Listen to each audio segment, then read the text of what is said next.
Welcome back to the channel and welcome back to another quick pick prediction video.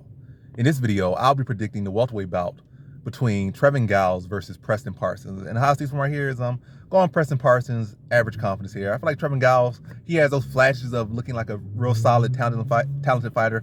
But again, all they are is flashes. He might have passed a couple fights, like he got a win over Dolize and who else did he think he beat? And he had that one performance against the guy who was looking like a promising prospect, but obviously that fizzled out, at least for now. But other than that, I didn't get like two real standout performances, and then I didn't get that short notice fight where he was, he already had a fight, and then James Cross stepped in on short notice and came up a weight class, and he looked pretty good in that fight. But again, he was in there with a guy who wasn't really a true middleweight.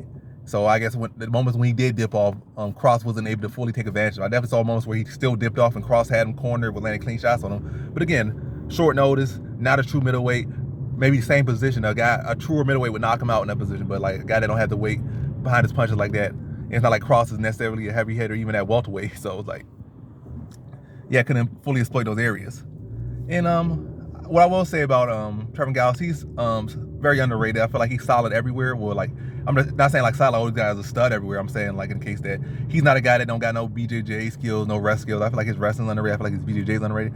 But I just feel like his ability to stay on task and maintain pace and stay focused lacks, and defensively he lacks, and those lapses, that's when he gets caught.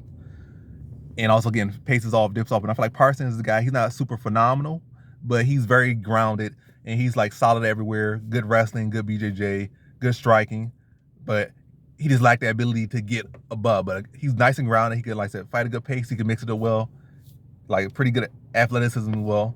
It's just like nothing exceptional about him, but I feel he can, I guess he's grounded. He can stay in that. He can stay in his zone through 3 rounds, and stay composed, hold his own with Giles while Giles is peaking.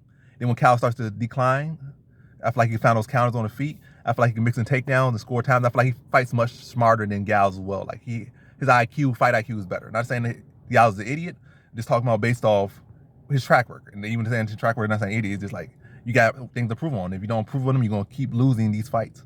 And losing them bad, or at least getting caught and losing brutal finishes, like he already had at least 3, 4, 5 of those now. But yeah, I just feel I could trust Parsons to make the better decisions out there, stay more composed, stay cleaner, stay grounded, more grounded, and make the better decisions in the fight, mixing takedowns when necessary. And I definitely think he can get him out in the distance. I'm gonna say like a 2nd round submission. I feel like Giles going to probably have good moments early, but then start to be dropping those hands down, still right, just sitting outside the range. Well, sitting right at the end of range, not outside of range. If he was outside of range, he wouldn't be open for these shots, but right at the end of range, and probably still get caught with something, dragged to the mat.